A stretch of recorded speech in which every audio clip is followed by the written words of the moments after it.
Está no ar, Carreira e Suas Vozes. O talk show que conecta pessoas, histórias e negócios. Trajetórias reais, desafios, conquistas e superações que inspiram. Apresentação da empresária e mentora Cláudia Cardillo. Olá, sejam muito bem-vindos, muito bem-vindas ao podcast Carreira e Suas Vozes. Eu sou Cláudia Cardillo e hoje nós vamos mergulhar num tema essencial para os dias atuais, que é equilíbrio mental, clareza emocional e ciência por trás das nossas decisões. Principalmente no ano em que decidiu-se implantar uma nova norma, que é a norma NR1, a norma regulamentadora 1, que cuida da saúde mental, do equilíbrio emocional dos colaboradores dentro das empresas. Nós vamos conversar com a Juliana Zelawi, que é especialista em neurociência e comportamento, com formação positiva, em psicologia positiva, mindfulness, professora, mentora e autora de best-seller. Juliana já impactou mais de 20 mil alunos em mais de 60 países. Nossa, tô achando isso maravilhoso. E traz uma abordagem inovadora com a neurociência positiva. Nessa conversa, nós vamos entender como educar o cérebro, sair do piloto automático e desenvolver uma relação mais consciente com os nossos pensamentos, emoções e escolhas. Juliana, seja muito bem-vinda. Obrigada, Cláudia, é um prazer estar aqui, que gostoso, vamos ter uma conversa ótima hoje. E nos bastidores, a Juliana estava me contando uma coisa que eu fiquei muito perplexa e surpresa, porque muda completamente a rotina da gente. Juliana, de onde é que você está falando? Estou falando de Paraty, eu sou natural de São Paulo, mas agora moramos há 4 anos aqui em Paraty, no Rio de Janeiro. E Paraty é conhecida, né, por aquele mar verde, ser uma cidade de calor, uma cidade quente. Sempre foi assim, desde quando você chegou? Você já foi morar onde você mora ou você passou por mudanças também? Não, passamos por mudanças. A gente veio para Paraty para morar a bordo, a gente morou a bordo do nosso veleiro por mais de 2 anos.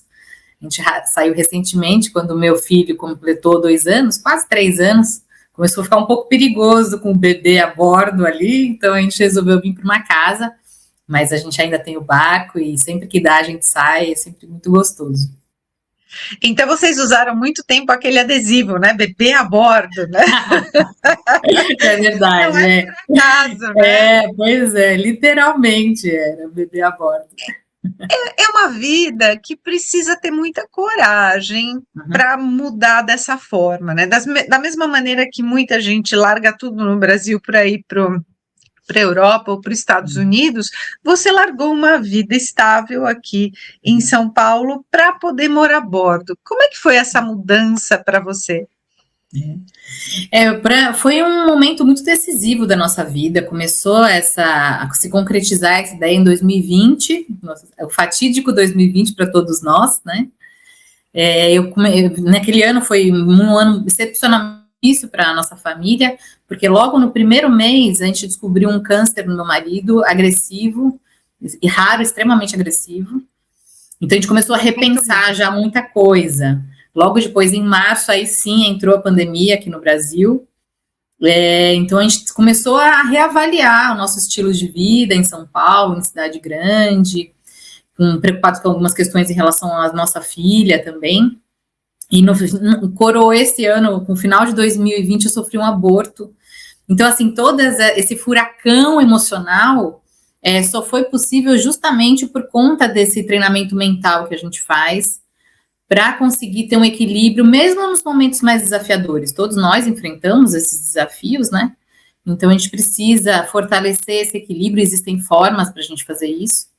E, então, uma das coisas foi a gente fez essa mudança para o barco, mas eu já vinha com todo esse método, toda essa bagagem, então foi muito mais fácil essa transição, mesmo estando com um bebê pequeno na época, 40 dias, quando a gente se mudou para o barco, mas as coisas foram se encaixando, os desafios a gente foi enfrentando, e aí acabou dando tudo certo, foi uma experiência incrível.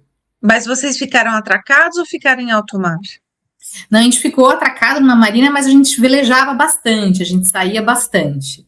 Mas a gente tinha como um ponto fixo ali em uma marina para poder ter acesso à água mais fácil, energia, facilitar um pouco a vida. Então, o bebê usava o balanço do mar como um bercinho para dormir, né? Exatamente, para dormir era muito mais fácil do que a minha filha mais velha, agora está com 10 anos, que era muito mais difícil de fazer dormir no apartamento. Ele foi bem mais fácil, bem mais tranquilo. Que delícia! E você gostou dessa experiência? Sim, gostei bastante, foi uma experiência incrível, foi muito enriquecedora para a nossa família como um todo. Fortaleceu várias habilidades, por exemplo, a comunicação. Então, especialmente quando a gente está navegando, a comunicação tem que ser muito clara. Lembrando que a comunicação é uma via de mão dupla, a gente não pode apenas emitir, né? Então, quando você está no comando, por exemplo, você fala içar velas. A outra pessoa tem que responder, estou içando velas, para você ter certeza que ela recebeu sua mensagem, que ela está fazendo o que precisa ser feito, né? Ou a pessoa fala, baixando velas, não, aí você consegue já, naquela hora, já dar um feedback, fala, não foi isso que eu falei, faz uma correção de rota muito mais rápida, né? Isso a gente usa na vida, né, no mundo corporativo, no nosso mundo profissional, garantir que você, principalmente quando é liderança, que você passou a mensagem e como que ela está sendo recebida, como a pessoa entendeu daquilo que você está falando, né? Então, é algo que você acaba levando para todas as áreas da vida, profissional, pessoal, acaba usando essas experiências, né? Principalmente nesse momento em que nós estamos vivendo de muitas mídias sociais e comunicação via WhatsApp, me incomoda um pouco as pessoas que não falam bom dia, boa tarde, boa noite. Elas entram no WhatsApp como se nós já estivéssemos conversando e mandam uma mensagem. E aí eu sempre falo, bom dia, você tá bem? Né? Não é porque eu não tô vendo a pessoa que eu não quero bem essa pessoa. Então, essas situações, elas passaram a ser normais no dia a dia. E as conversas truncadas também, com muito emoji, com muita abreviação de palavras, que muitas vezes a gente não entende essa abreviação que essa nova geração utiliza. E aí eu pergunto, o que você quer dizer com isso? Eu quero dizer o que está escrito. Explica, manda uma mensagem de voz, então. Porque eu, como comunicadora, eu prezo por uma comunicação reta, uma comunicação em que a pessoa que está do outro lado, ela entenda o que eu estou ouvindo e ela devolva, né, esse feedback a partir do que eu estou falando, mas isso é uma conversa, então não pode ser truncada. E isso tem acontecido no nosso dia a dia. Os colaboradores levam isso para dentro das empresas, as empresas acabam adotando essas gírias no dia a dia e o líder não se comunica muitas vezes bem com a sua equipe, porque a equipe está falando de forma que pareçam os emojis que conversam, e o líder busca uma comunicação mais clara, mais limpa com a sua equipe, né? E você costuma falar, eu já li algumas coisas sobre o que você fala, você afirma que equilíbrio mental não é sorte, mas é uma habilidade treinável. Então, a comunicação, ela também é treinável. Em que momento da sua trajetória ficou claro para você que o cérebro pode ser educado dessa forma? Foram 2 momentos na minha vida, um deles foi esse que eu descrevi da pandemia, aquele ano, que aí foi a prova de fogo, né? Mas a primeira vez foi com cerca de 20 anos. Eu estava vendo uma vida bastante intensa, como nós jovens, principalmente das cidades grandes, tem de trabalho, fazer trabalho voluntário, muitos cursos, faculdade. E para coroar tudo isso, a minha mãe começou a desenvolver uma doença meio inexplicável. E coincidentemente, naquela mesma época, eu comecei a ter contato com as práticas meditativas. E meio sem pretensão, assim, apenas por curiosidade, mas consegui manter uma consistência delas. E aí eu comecei a perceber algo muito inesperado, assim, que mesmo no meio daquele turbilhão do que estava acontecendo ao meu redor, muitas demandas, muita pressão, e ainda mais com essa doença da minha mãe, que é o meu pilar, né? Então, você vê, foi a primeira vez na minha vida que você percebe que nossa, a minha mãe também pode ser frágil, né? Também pode ser, pode enfrentar os seus próprios problemas, e agora eu, como filha, como é que eu lido com isso, né? Mas realizando essas práticas, eu comecei a perceber uma tranquilidade e uma clareza mental que eu nunca tinha tido em toda a minha vida. E comecei a me questionar um pouco aquilo. Como é que nesse momento tão turbulento da minha vida, até então era o pior momento, né? Mesmo enfrentando isso, como é que eu consigo manter essa serenidade, mesmo no meio desse caos? Então foi o meu primeiro despertar. O segundo despertar, aí eu continuei praticando, então desde os 20 anos até agora, e aí veio a pandemia, com tudo isso que eu já descrevi, que aí foi a segunda certeza de falar, não, então, o equilíbrio é uma habilidade treinável. Não é algo que simplesmente você nasce ou que o contexto propicia. Porque nesses dois momentos o contexto não estava propiciando, muito pelo contrário. Mas eu consegui manter esse eixo. Então, a partir daí, eu comecei a ficar muito curiosa a respeito da neurociência e como que ela poderia explicar, então, esse desenvolvimento e como que a gente poderia replicar esse conhecimento para que mais pessoas pudessem se beneficiar. E qual que é a diferença entre a neurociência positiva? Porque a neurociência, eu já fiz cursos também, conheço mais sobre ela. A neurociência positiva, ela tem a ver com a psicologia positiva? Ela propõe uma mudança de olhar em relação ao bem-estar? O que diferencia essa abordagem das ideias mais comuns e muitas vezes simplificadas sobre felicidade e positividade? É verdade, é verdade. Você tocou num ponto muito importante, Cláudia. É bem por aí mesmo. Então, historicamente, tanto a neurociência quanto a psicologia mais tradicional tiveram muito mais voltadas para tratar transtornos, patologias e reduzir o sofrimento, que, é claro, é extremamente necessário. Mas, de acordo com a Organização Mundial da Saúde, saúde não é ausência de doença. Então, começou a ser criado um vácuo ali de se eu posso ser um indivíduo sem doenças, mas nem por isso eu viver uma vida leve ou uma vida plena, nem por isso eu estar satisfeito com a minha vida. Então, como é que a gente faz para dar esse próximo passo?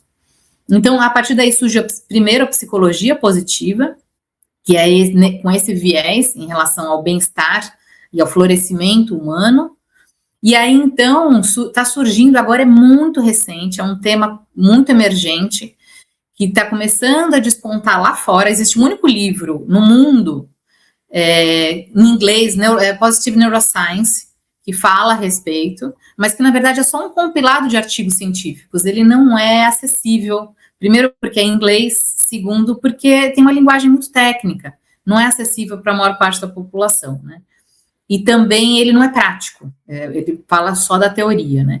Então, conhecendo, percebendo esse vácuo, eu comecei a falar, não, a gente precisa falar sobre neurociência positiva, então, aqui no Brasil, trazer para o Brasil e colocar mais prática. Como é que eu posso fazer isso acontecer na minha vida? Como é que eu posso desenvolver equilíbrio? Independente se eu tiver doença ou não, porque a pessoa pode sim ter um transtorno.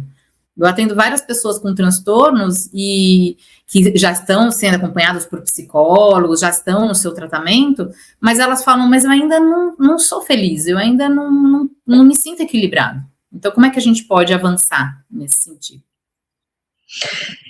Engraçado isso, né?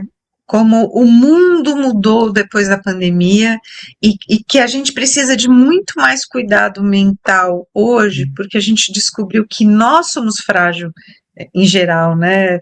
Você trouxe a questão da sua mãe, mas estava até comentando com o meu marido outro dia, né, a questão do Big Brother, que foi um estudo de psicologia nos anos 70, né, em que ele queria observar como que o ser humano vivia em confinamento, e a gente viveu isso na nossa realidade. Então, muita coisa mudou, e eu percebo que hoje os profissionais de psicologia positiva falam muito sobre a cultura da felicidade dentro das empresas, principalmente nesse ano de implantação da NR1, né, da escuta ativa, da escuta empática, da valorização das soft skills. E no seu livro você apresenta a teoria da interface executiva, né? Para quem Isso. nunca ouviu falar das funções executivas, como essa teoria ajuda na prática, Juliana, a tomar decisões mais conscientes no dia a dia? Perfeito. Bom, primeiro então, vamos explicar o que são as funções executivas, né? Para a gente alinhar o conhecimento. As funções executivas são habilidades emocionais, cognitivas, quer dizer, ligadas ao aprendizado, ao conhecimento, e comportamentais que todos nós, seres humanos, temos. Então, para exemplificar, para ficar mais fácil, atenção, planejamento, tomada de decisões, memória, então, são todas elas funções executivas. A gente tem várias dessas funções, né? Então, a teoria da interface executiva, eu comecei a identificar nos meus atendimentos, né? Eu comecei a perceber que quando a gente fortalece essas funções executivas, fica muito mais fácil do indivíduo conseguir uma transformação mental positiva.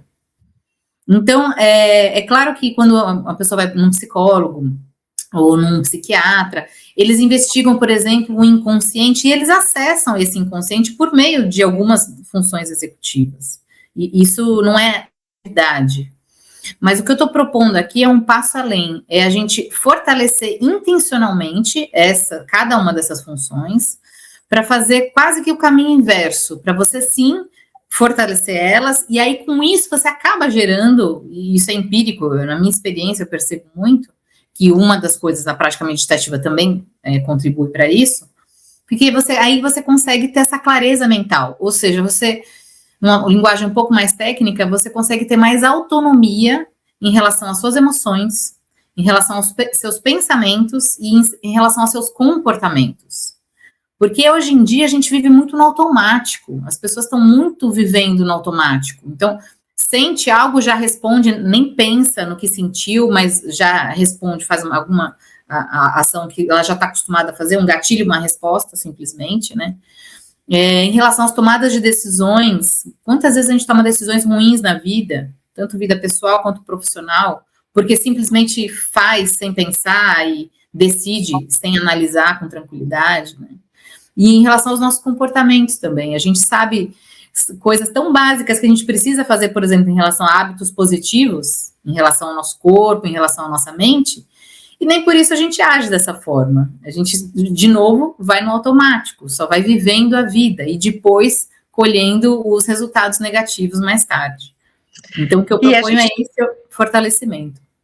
E a gente está vivendo isso mesmo, né? Esse atropelo, né, de tempo, né? A gente come uma parte do tempo no dia, porque a gente precisa fazer muito mais do que a gente fazia antes, né? E, Juliana, nós vivemos nesse cenário de, como a gente estava falando, de excesso de estímulos, de janelinha, de notificação, que traz ansiedade e muitas vezes cansaço mental. Quais são esses hábitos ou comportamentos que você estava falando que comprometem o equilíbrio emocional das pessoas atualmente? O primeiro ponto importante, Cláudia, é como você começou a falar já, na sua pergunta já tinha ali um pouco da resposta, né? A gente vive hoje a sociedade do cansaço, né? De acordo com o filósofo coreano Byung-Chul Han, ele apresentou esse conceito muito interessante, essa visão muito interessante, que é isso, a gente está sempre buscando a produtividade, mesmo nos nossos momentos de lazer, eu preciso ler aquele livro que é importante, eu preciso assistir aquela série que é importante, e a gente não tem essas pausas, a gente não se permite essas pausas. Então, o primeiro é isso, essa cultura que nós vivemos de produtividade o tempo todo, né? O segundo ponto é a gente negligenciar o básico do nosso corpo, né? Aí eu falo, para simplificar, o tripé asa, né? Que é a atividade física, sono e uma alimentação adequada. E também dessa crença que a gente pode... Não, eu sou o tipo de pessoa que não gosto de fazer atividade física, né? Ou eu sou o tipo de... Eu não preciso dormir muito, eu posso dormir pouquinho, né? Só que são configurações de fábrica. Não tem como, né, você lutar contra, ou você achar que, não, eu sou do tipo de pessoa que não gosta de comer comida saudável. Não tem, você pode desejar isso, mas o seu corpo foi programado, a gente tem esse corpo há aproximadamente 300 mil anos, né, e essa vida moderna que a gente tem são só alguns milênios, né. Então, tem uma série de fatores que estão indo contra, primeiro, a nossa biologia, e segundo, essa cultura mesmo de não parar, de não se permitir pausas, descansos, de estar ativo o tempo todo, que gera, como você falou também, muita ansiedade, e acaba afetando, então, o nosso equilíbrio mental. E é o que você trouxe, né? A Organização Mundial da Saúde já aponta o Brasil como um dos países que mais desponta nas doenças de transtorno mental, que são ansiedade, depressão, burnout e até as novas doenças que têm sido descobertas, né? Como autismo, o TEA, enfim, são coisas que podem ser evitadas desde que a gente tenha uma disciplina. E a disciplina, ela precisa ser cumprida, né? Você propõe interromper as respostas automáticas e não eliminar as emoções. Por que tentar controlar emoções costuma ser um caminho pouco eficaz e muitas vezes desastroso? Como é que você explica isso? Eu acho muito importante colocar para todo mundo que está ouvindo a gente que a gente não controla as nossas emoções. Então, se você ouvir qualquer pessoa, qualquer influenciador falando, vou ensinar você a controlar suas emoções, ele vai estar amputando você. Primeiro que ninguém consegue fazer isso, né? Segundo que se pudesse, ele estaria te amputando. Então, o que acontece é que as emoções, elas surgem automaticamente. E elas são mensageiras extremamente eficazes. Portanto, enquanto você não escutar a sua mensagem, elas vão ficar insistindo. E, eventualmente, vão gritar até que você atenda o que ela está dizendo. Você pode dar um exemplo para exemplificar, para poder trazer na prática o que é isso? Sim. Vou dar 2 exemplos opostos, assim, para a gente entender que isso vale para todas as emoções. Então, você está numa reunião, o seu chefe, uma reunião importante, uma reunião séria, e aí o seu chefe faz alguma coisa, sei lá, tropeça num fio, e aí você pensa, não posso rir. Quanto mais você pensa, não posso rir, mais vontade você tem de rir, né? Ou você tem uma reunião importante que você precisa se preparar, e aí você começa a pensar, não estou ansioso. Quanto mais você tenta segurar essa emoção dentro de você, mais você vai ficar nervoso, mais aquilo vai começar a sair do controle, né? Então, e a gente tem essa cultura. Uma vez eu estava dirigindo meu carro, e eu estava com meu filho pequeno no banco de trás. E aí eu percebi que estava acabando o combustível, estava chegando na reserva. E aí eu comentei em voz alta. Falei, nossa, a luz de combustível acendeu. E aí ele lá atrás escutou, falou, é fácil, mamãe, é só apagar a luz. E aí eu achei engraçadinho, mas aí eu fiquei pensando naquilo, sem querer, a profundidade que ele trouxe, porque eu fiquei pensando, é exatamente isso que a gente faz com as nossas emoções. Porque acende a luz, por exemplo, mostrando que você está sem combustível, o que a gente faz?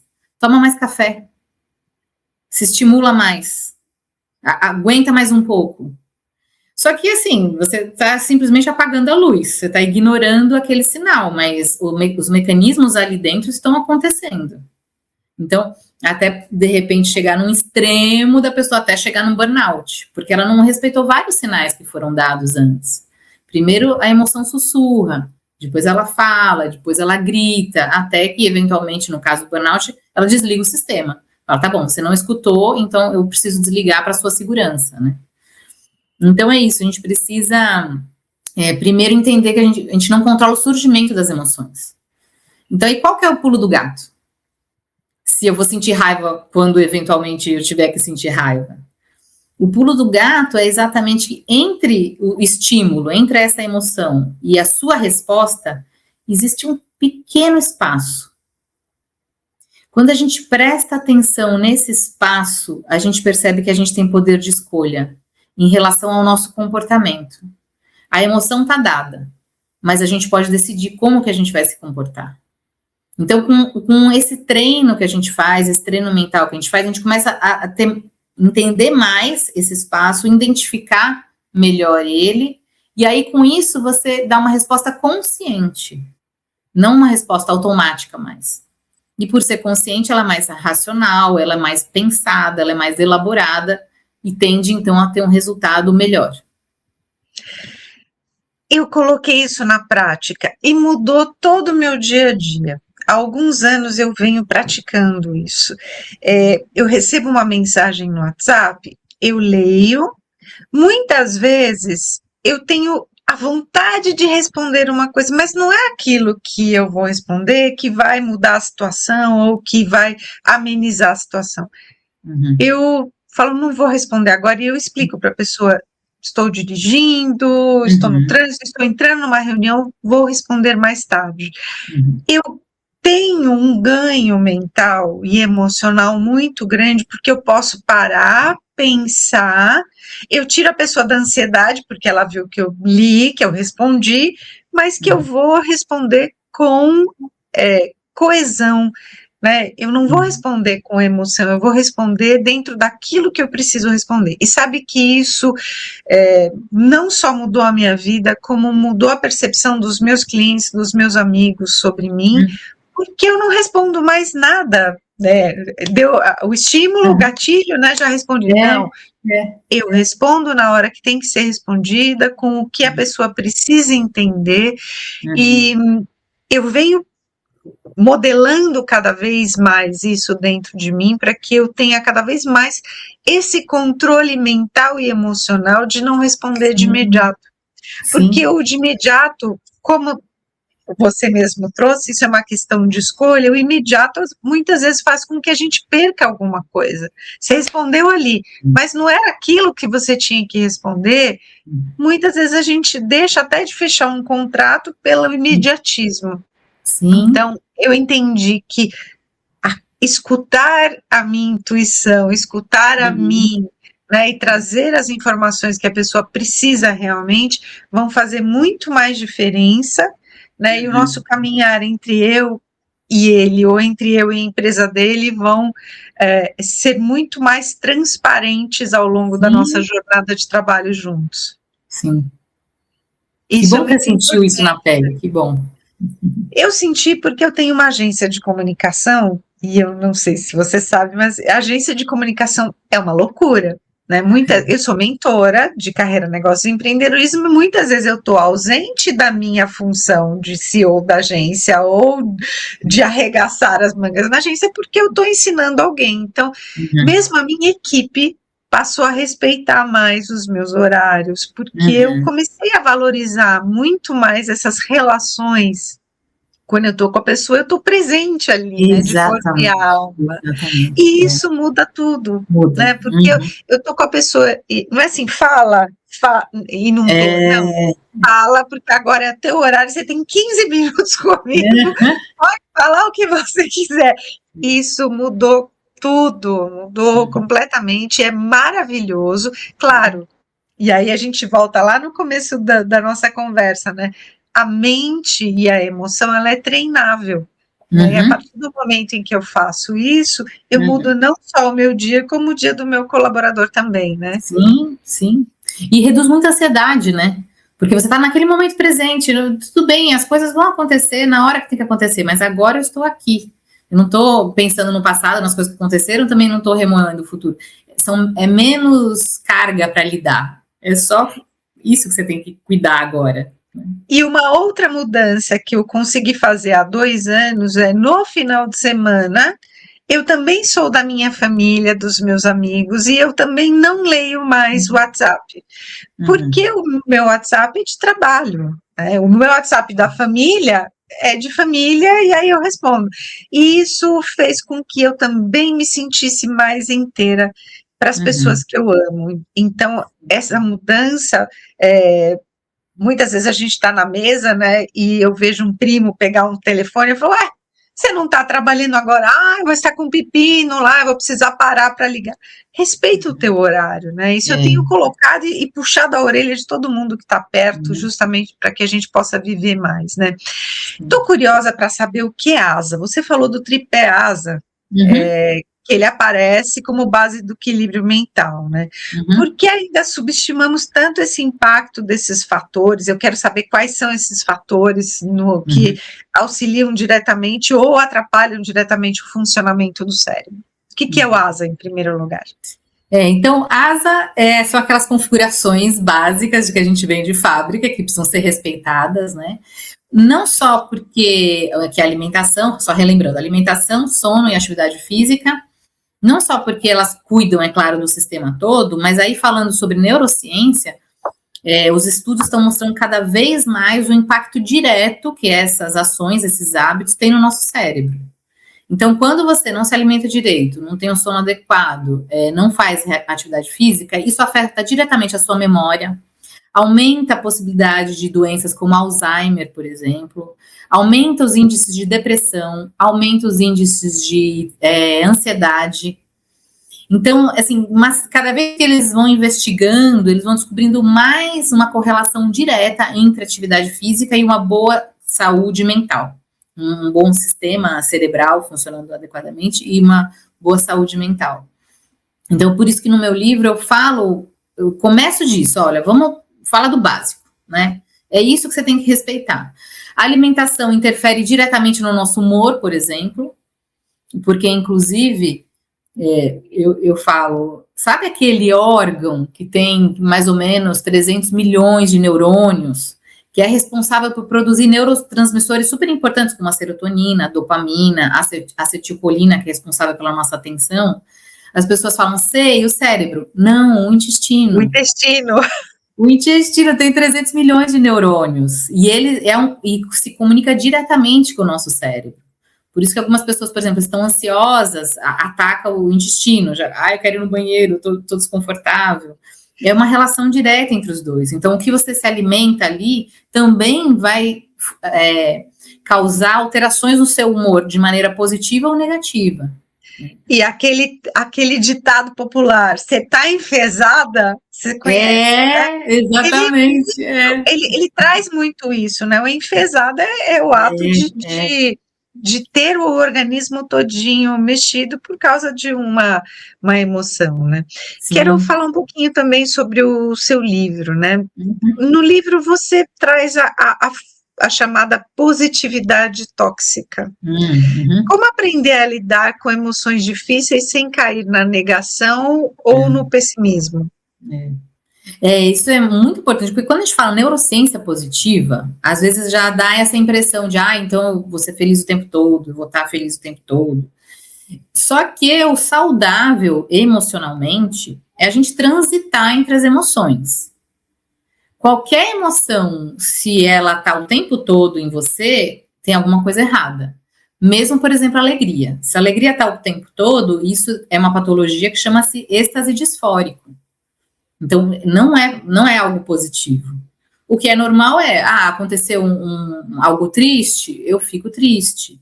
Eu não vou ficar triste muito tempo, não vou ficar meses triste. Aí sim, aí também é outra emoção que está durando muito, então você precisa de ajuda profissional, de algum profissional de saúde. Então, o saudável é transitar. Às vezes eu vou ficar frustrado, às vezes eu vou ficar triste, às vezes eu vou ficar feliz, e é isso, né? A positividade tóxica, ela prega você estar feliz o tempo todo. Não, você tem que ser feliz a qualquer custo e fazer o que você tem que fazer, e ela rechaça muito o desconforto. Mas a vida é desconfortável. Tem vários momentos da vida que são desconfortáveis. Só que são justamente esses desconfortos que, ao mesmo tempo, eles nos permitem crescer, evoluir. Então, é claro que não estamos falando aqui de traumas, né? Não estou falando disso. Mas a maioria dos eventos desafiadores que acontecem na nossa vida, eles não geram um estresse pós-traumático, mas eles geram um crescimento pós-traumático. Então, passamos todos pela pandemia. Algumas pessoas não se recuperaram até hoje, gerou um trauma. Muitas outras pessoas falaram, nossa, eu comecei a valorizar mais o meu tempo, eu comecei a valorizar mais o meu tempo com a família, eu comecei a separar mais as duas coisas. Então, houve um crescimento, novas habilidades, novos conhecimentos, que você não teria de outra forma confortável. Então, o desconforto é isso, ele traz aprendizados que o conforto não necessariamente vai trazer. O conforto, sim, traz muitos aprendizados, não é que ele não traga, mas a gente também precisa desse outro lado. Então, na neurociência positiva, o que a gente propõe é exatamente isso. Como é que você pode usar as emoções ditas negativas, né, O mais correto seria de falar de valência negativa, porque são emoções que a gente não gosta de sentir, não que elas não sejam importantes, é só que a gente não gosta de sentir, né? Então, como que você lidar com essas emoções, então, de valência negativa, de forma a colocar elas a seu favor, e não contra você. Porque a gente consegue fazer isso. Se você escuta a mensagem que elas têm por trás, você consegue sair daquele cenário, daquele desafio de forma muito mais rápida. Então, a tristeza, você perdeu um membro da família, por exemplo. É normal que você fique triste, você precisa, inclusive para sua cura, você precisa desse momento de recolhimento. Eu não quero falar com ninguém, eu não quero sair, eu quero ficar na minha casa. Você está recalculando a sua rota. Você está pensando como é que eu vou lidar agora com essa situação que eu não esperava antes. Você precisa desse momento de recolhimento. Então, é isso usar a seu favor. A raiva, eu tenho vários amigos que trabalham com causas sociais. A maioria deles, é interessante ver esse padrão. O que motivou foi a raiva. É injusto, o racismo é injusto, é errado. Eu senti na pele, isso dói, isso é horrível. É uma raiva que mobiliza, mas aí a pessoa usa aquela raiva. O que eu posso fazer para mudar, então? O que eu posso fazer para a sociedade ser melhor? Se não para mim, para os próximos que vão vir, né? Então, você está usando as emoções negativas a seu favor. Então, ter essa importância. Então, a gente descola da positividade tóxica. Tudo bem não ser feliz o tempo todo. E você não seria saudável se você fosse feliz o tempo todo, né? E aí, com isso, você tem um olhar mais leve em relação à vida. De que tudo bem não está bem. De aprender a ficar um pouco mais confortável no desconforto. E aí fica tudo mais suave. A gente, e eu principalmente como mentora de empresários, ouço muitos empresários falarem que eles chegaram no fundo do poço e só quando eles chegaram lá no fundo do poço é que eles sentiram uma força tão grande que eles foram catapultados para fora. E é exatamente isso, né? Às vezes a pessoa precisa chegar no final das forças dela para começar a enxergar diferente e aí ressignificar a vida, né? Uhum. É muito importante isso, esse novo olhar para a vida, né? É um crescimento pós-traumático mesmo, né? Uma das ferramentas que você utiliza para isso é o mindfulness e o autodistanciamento, que são estratégias centrais na sua obra, né? Que mudanças reais uma pessoa pode esperar ao começar a aplicar essas práticas de forma consciente? Olha, dentro do meu livro eu falo várias estratégias para cada uma dessas funções executivas. Eu abordo 9 delas. Então, para cada uma delas tem estratégias, técnicas que vão te ajudar a fortalecer individualmente, né?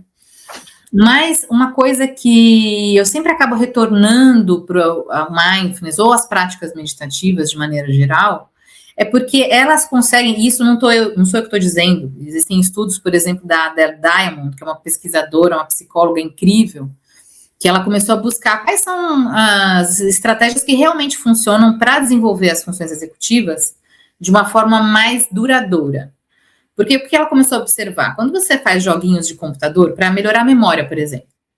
Então os cientistas criam jogos específicos para te ajudar a melhorar a memória. O que acontece, que ela percebeu, foi que geralmente ajuda, você fica melhor naquele jogo. Mas não necessariamente você traz isso para a vida. Então, ela começou a se perguntar, então, quais atividades que a gente pode fazer que desenvolve as funções executivas de uma maneira mais ampla? Uma delas foi o mindfulness, porque ele vai fortalecer a memória, e aí respondendo sua pergunta, né? Memória, vai dar mais clareza mental, vai ajudar na regulação emocional, ajuda nas tomadas de decisão. Então, uma série de funções que ele não só ajuda a fortalecer durante a prática, quando você está ali sentado, mas na sua vida, no seu dia a dia, porque como você falou, eu estou mais presente, eu estou aqui com você, eu não estou preocupada com mais nada, estamos aqui juntas, né? Então, primeiro, quando você começa a praticar o mindfulness, ou as práticas de meditação de maneira geral, porque tem um pouco de diferença entre uma coisa e outra, na hora você já sente uma serenidade, uma tranquilidade, ai, que gostosinho, foi gostoso, tem esse impacto. Mas nosso objetivo mesmo é transformar aquilo que é só um traço numa característica sua, que você vai levar para a sua vida, que aquilo que vai acontecer em termos neurocientíficos, né? Por conta da nossa plasticidade cerebral, o seu córtex pré-frontal, que é onde as meditativas atuam muito, fortalecem muito, e vai ter uma mudança física do seu cérebro nessa região, um aumento de tamanho físico, e ao mesmo tempo uma redução da sua amígdala, que é a responsável pela reatividade. Então você vai se tornar menos reativo, no bom sentido, e vai ter as tomadas de decisão, que é toda nessa região, clareza mental, empatia, memória, muito mais fortalecida. Isso, se você continuar, se você fizer com constância, você vai conseguir adquirir esses resultados. É tudo uma questão de treino. E o autodistanciamento é extremamente importante, é uma técnica muito utilizada também em terapia cognitivo-comportamental, que qualquer um pode praticar, que é você se perceber naquela situação como um observador externo. Então, nossa, eu tô aqui, eu tô brava, eu tô gritando com ele, eu tô brava, olha como eu tô tensa, olha como ele tá reagindo de forma negativa. Então, você se coloca num outro lugar, porque nisso você ganha sabedoria, que para mim, a sabedoria é o equilíbrio entre o emocional e o racional. A gente precisa dos dois para tomar boas decisões. Mas, então, quando você consegue equilibrar, você está sentindo a emoção, você não está lutando contra ela, você está colocando ela a seu favor, e ao mesmo tempo está racionalizando, nossa, eu não precisava gritar desse jeito.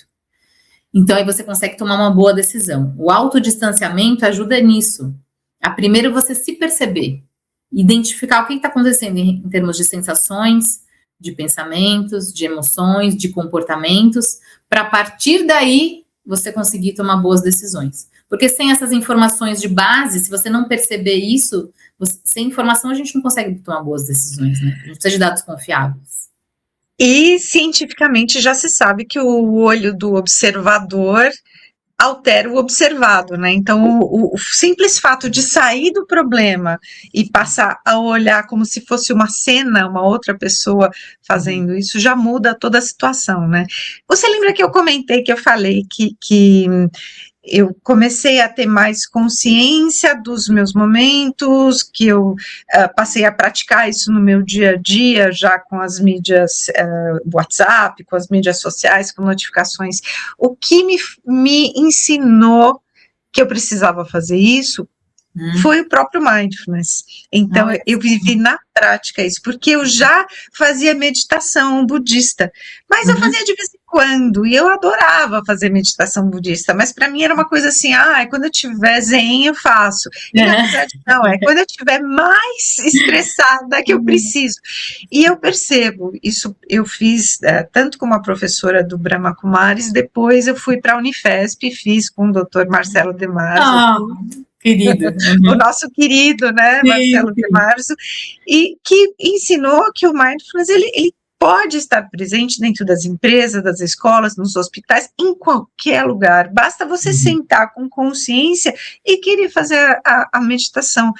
A partir do momento que eu entendi isso, eu trouxe para o meu dia a dia. Então, quando eu já começo o meu dia com mindfulness, muda completamente o meu dia, porque ele fica muito mais leve, muito mais feliz, é o que você falou, a gente não é feliz 24 horas por dia, mas eu fico naquele estado mental da felicidade, o qual eu me coloquei durante a meditação.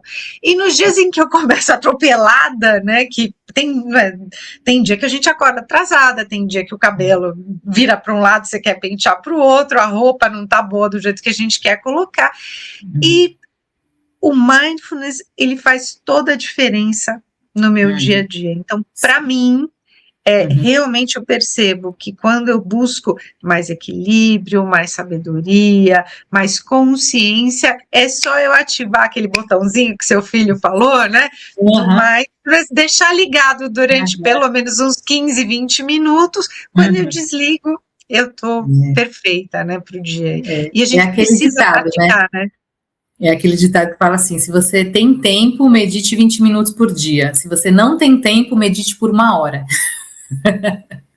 Se você não tem tempo, quer dizer que as coisas estão muito erradas. Então você precisa acalmar, centrar para poder lidar melhor com os desafios, né, do dia a dia. É exatamente isso, né? Quero voltar a falar sobre a sua experiência do veleiro, que você viveu os 2 anos. Eu acredito que ela tenha te trazido aprendizados únicos na vida que foram importantes, que principalmente sobre resiliência que a gente está falando aqui, e talvez sobre outras situações. O que essa vivência te ensinou e o que ela mudou o seu olhar para as suas formações acadêmicas? O primeiro ponto importante foi essa questão da comunicação. Me ajudou muito, principalmente em relação à minha vida profissional, né? De ter certeza que questionar o que a pessoa está recebendo daquilo que você está falando, né? Mas o outro ponto muito importante é a resiliência mesmo. Entender, porque muitas vezes as condições do clima, as condições do mar não estão adequadas. E às vezes você tem uma urgência, não, a gente precisa chegar lá em 5 dias, porque a gente vai perder um evento, vai perder um compromisso. Não existe isso. O farol está vermelho e você para. Você não vai enfrentar, não vai. Então, em muitos momentos da nossa vida, a gente tem essa tendência, né, de perceber que as coisas não estão acontecendo, como, por exemplo, dentro da pandemia, que a gente já falou bastante, né, o farol ficou vermelho para todos nós. E criar mais ansiedade, mais, quero que acabe logo, só gera mais sofrimento. Então, aqui, de novo, é a aceitação, no bom sentido, né, de perceber, olha, a situação é essa. Está dado, né? O mar está revolto, nós não vamos conseguir chegar em 5 dias no prazo determinado. Ok, você não precisa adicionar uma camada a mais de sofrimento em algo que está posto, que é um fato, né? Então, esse foi outro aprendizado bastante importante em relação à resiliência, de trazer mais leveza, de entender que nem tudo é como a gente quer e tudo bem, a gente vai resolver de outra forma. Não é essa a solução, mas vão ter outras soluções, vão ter outros aprendizados, fazem parte do processo. E ao longo da sua carreira como pesquisadora, Juliana, você também atuou como professora, você é mentora. O que mais mudou na sua forma, como você enxerga sucesso e realização profissional depois que você foi para Paraty? Olha, só que eu falo assim, que eu já tive um emprego, né, que é aquilo que você só busca, o retorno financeiro. Eu já tive uma carreira, que é aquilo que você busca, é sempre o próximo passo, né? Quando eu for gerente, quando eu for diretora, quando eu for CEO, quando, né? Eu sempre nunca tenho a satisfação com agora, né? E agora eu falo que eu tenho propósito mesmo, que o que eu aprendi com tudo isso foi seguir o meu propósito. Né? E para mim, assim, pessoalmente, e eu sei que muita gente também acredita nisso, eu acho que o melhor propósito que a gente pode ter, ou que é o meu, estamos aqui para ajudar uns aos outros. É uma coisa que eu acredito muito. E isso me dá sentido de vida. Isso é o que me faz levantar da cama. Isso é o que me faz falar, nossa, eu posso ser útil, eu posso ajudar de alguma forma. Então, aí, a partir daí, carreira, emprego, aí é só consequências do que estão acontecendo, ótimo, né? Mas o meu foco hoje é esse e me traz muito mais alegria, muito mais contentamento do que qualquer outra forma de perseguição, né? Daquela coisa que você parece que você nunca alcança. Agora eu alcanço todos os dias, com coisinhas pequenas. Às vezes é uma coisa que você fez para a vizinha, ela ficou feliz, é um elogio que você fez para alguém, coisas pequenas, dá aquela liberação de dopamina, de serotonina, e você fala, quero mais, quero fazer mais disso. É interessante, né, como quando a gente faz o bem, não só para a gente, mas principalmente quando a gente coloca o foco na outra pessoa, esse bem ele reverte para a gente de uma maneira tão rápida e tão forte, porque a gente sente exatamente isso, essa satisfação, esse preenchimento, né, dentro do nosso coração, de estar fazendo bem, de estar ajudando. E quando você falou, né, que a raiva faz com que as pessoas também possam olhar para a questão racial, ali também tem a questão da missão de vida, né? De poder entender que o outro precisa de ajuda, eu vou ajudá-lo. E o ser humano, ele se desligou um pouco dessa questão de andar de mãos dadas para andar na frente, né? Eu quero ser o primeiro, eu quero fazer antes, eu quero ter mais reconhecimento. Mas a partir do momento que a gente anda de mãos dadas, a gente se fortalece, né? Porque todos pensam da mesma maneira, e aí por corrente elétrica a gente sabe que o cérebro, né, traz para a gente o que o outro está pensando, o que o outro está sentindo, e a gente vai crescendo, a gente vai evoluindo como nação, como planeta, né? E a gente precisa olhar mais para isso. Então, ter missão de vida, ter propósito, muda todo o nosso dia, e não é só para a gente, é para quem a gente está fazendo bem, né? Muito bonito isso que você trouxe, e muito gostoso de ouvir, porque mudou a sua vida e mudou a vida das pessoas que estão em torno de você também, né? Que bom, que bom. E é muito interessante isso, né, Cláudia? Porque essa frase, essa última frase que você falou, me tocou muito também, né? Porque eu vejo a neurociência positiva como isso. Não é... A gente não pode só focar... No livro eu coloquei uma descrição minha, né, do que seria, né, a minha contribuição. É um termo ainda em construção, né? Isso que é legal. Muitas pessoas estão contribuindo para isso, né? E o que eu vejo mais importante da definição da neurociência positiva é trazer bem-estar, trazer equilíbrio, qualidade de vida, não só para o indivíduo, mas para a sociedade em que ele está inserido. Porque se não tiver isso, não faz muito sentido, porque o indivíduo ele pode ser feliz, sim, e está prejudicando as pessoas ao seu redor. Ele pode ter contentamento, ter prazer, não, eu sou rico, eu tenho tudo que eu quero, e tá cego para pessoas que estão ali a 2 metros de distância, né? Aí não faz muito sentido. Uma pessoa pode ser zen, pode ser tranquila, mas só está olhando para o próprio umbigo, ainda não está olhando para fora, né? Então, para mim, um foco muito importante que a gente precisa dar em relação a esse tema é isso. Sim, é o bem-estar individual, mas que esse bem-estar reverbere para a sociedade, para a comunidade onde esse indivíduo está. Né? Isso é o mais importante. A gente precisa começar a resgatar o senso de coletivo, né? É exatamente isso, né? É o que eu falei, a gente precisa estar de mãos dadas, né? Juliana, eu estou adorando essa nossa conversa, de uma profundidade, de uma sutileza muito grande, você traz essa sensibilidade, mas a gente está chegando ao final desse nosso bate-papo fantástico, né? Te convido a voltar outras vezes aqui para que a gente possa falar mais sobre isso, e eu quero que você deixe uma última mensagem para quem hoje se sente que vive no piloto automático, que é ansioso, sobrecarregado, come o tempo, né, como a gente falou. Qual é o primeiro passo possível e realista para começar a desenvolver com maior clareza e mais clareza mental e equilíbrio para a vida da pessoa? Sim. Bom, o primeiro passo é a pessoa, na medida do possível, porque a gente sabe que existem os desafios cotidianos, mas pensar nesse tripé asa. O que eu posso fazer para avançar nessas 3 questões? Ter uma qualidade de sono melhor, ter uma alimentação mais adequada e movimentar o meu corpo. O nosso corpo e o nosso cérebro precisa de movimento, né? Então, esse é o básico, né? A partir daí, como eu falei, existem várias técnicas para fortalecer cada uma dessas funções executivas. Por exemplo, inclusive a tomada de decisão, acho que é só um ponto importante da gente trazer, Cláudia, porque por conta desse público que está escutando a gente, né? Carreiras e suas vozes, então pessoas que estão ali nos desafios do dia a dia, às vezes desafios profissionais. Então, eu acho que é muito importante trazer uma coisa antes da resposta direta dessa pergunta. Que é o seguinte, a gente precisa considerar vários fatores para tomar boas decisões. Um deles também é isso que a gente estava falando, do impacto da sua decisão, não só na sua vida, mas as pessoas ao seu redor.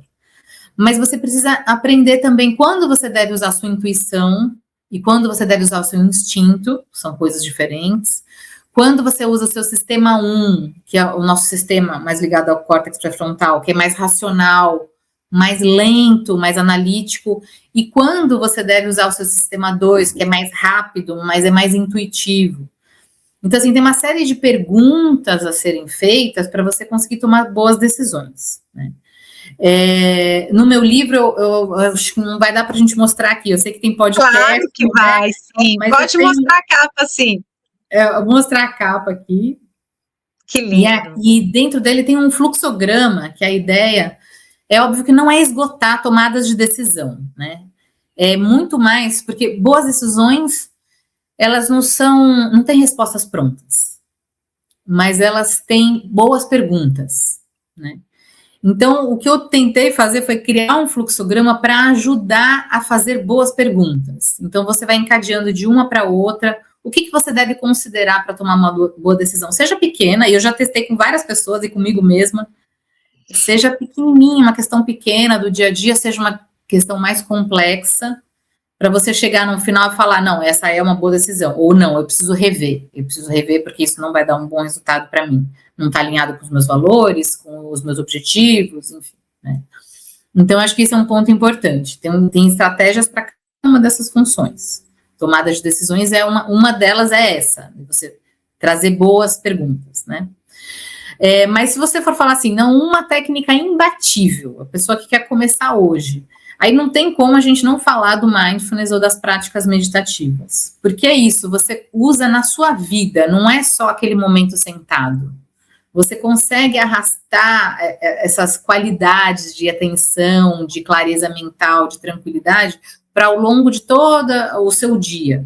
Geralmente os efeitos duram 24 horas, dependendo da prática que você faz. A maioria delas, 24 horas.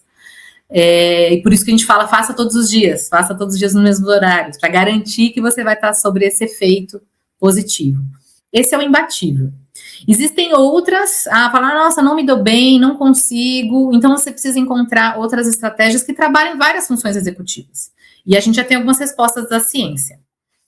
Então, uma delas é yoga, tai chi, artes marciais e jogos cooperativos. E aí, jogos para adultos, jogos cooperativos entre adultos. Elas trabalham várias funções executivas ao mesmo tempo também. Então, vão te ajudar a ter mais equilíbrio, você vai se relacionar com outras pessoas, você vai aumentar esse seu bem-estar, aumentar essa sua serenidade e essa relação com o corpo, no caso das artes marciais, no caso da yoga também. Então, essas são algumas opções.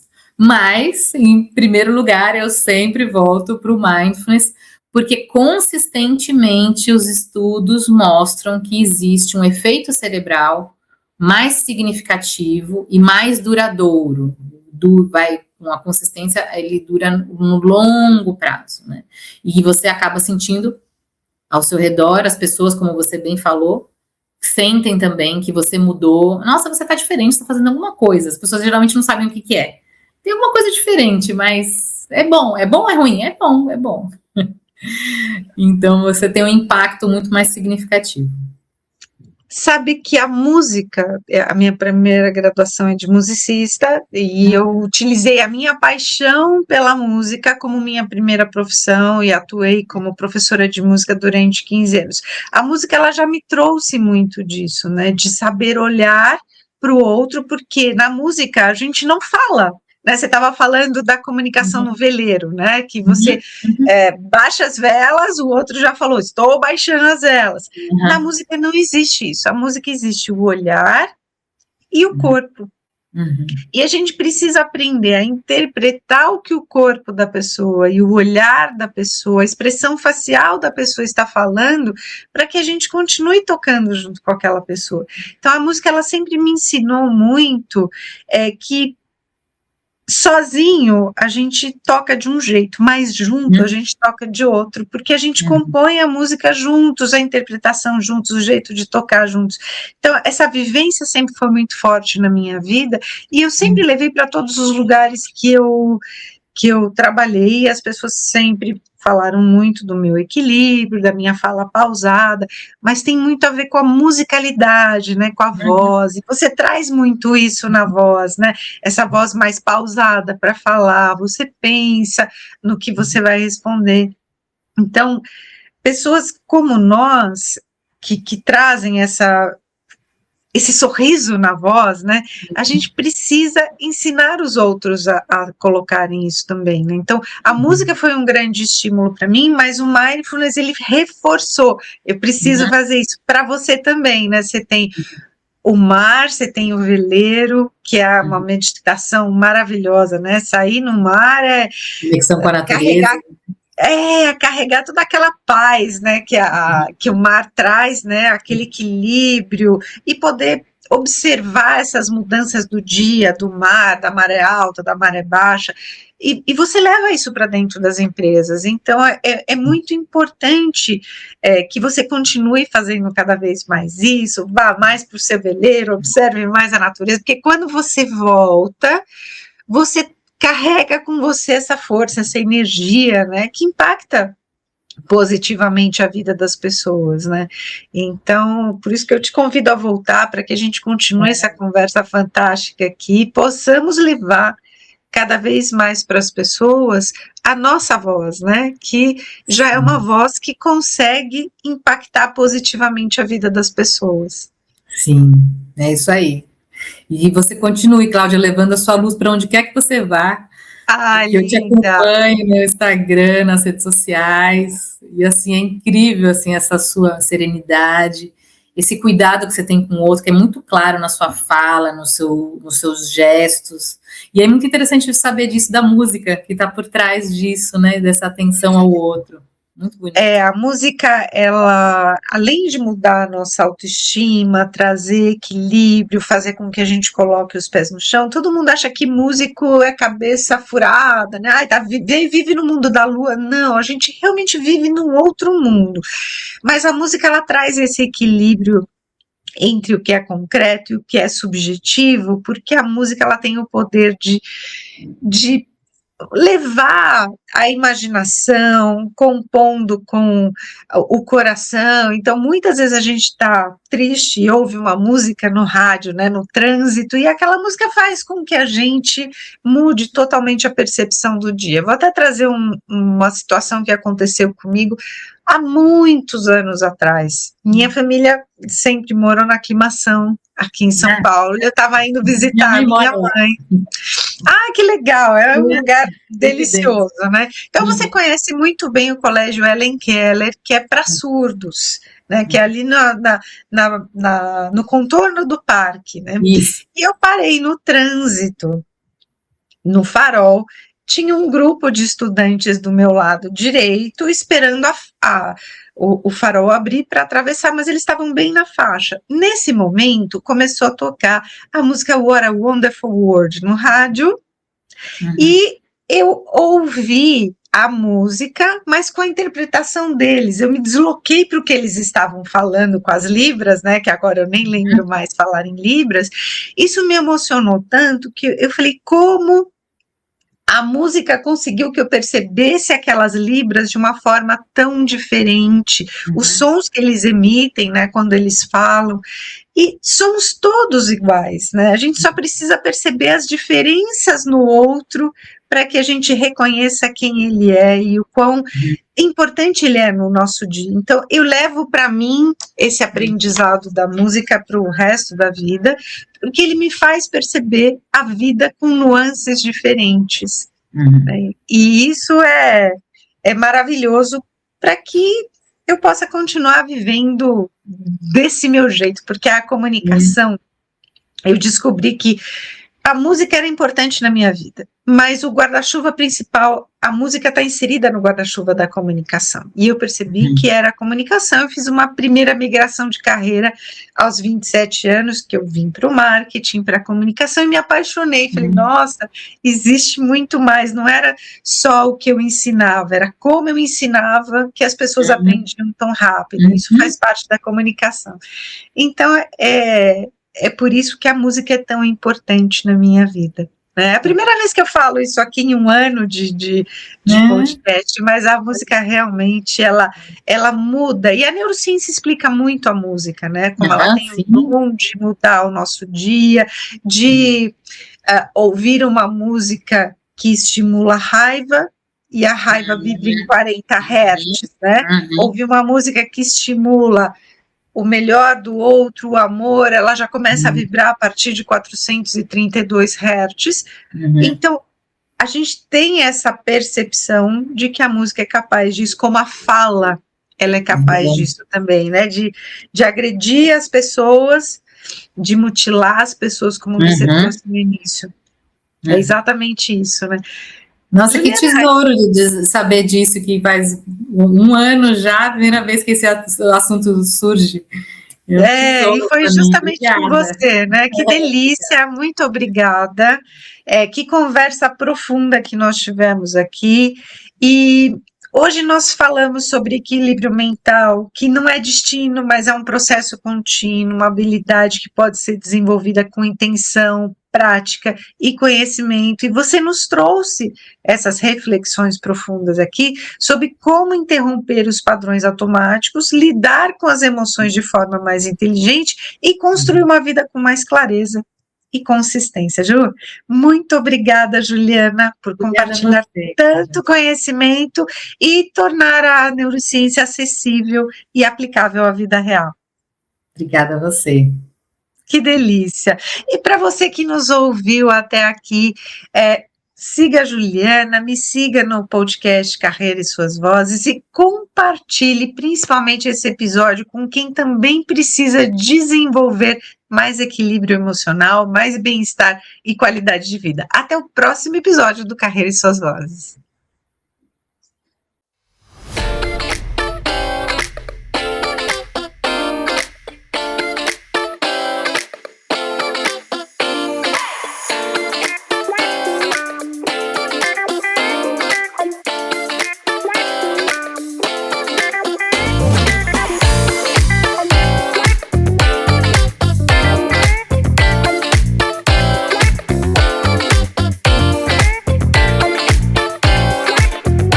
Carreira e Suas Vozes. Sua jornada começa aqui.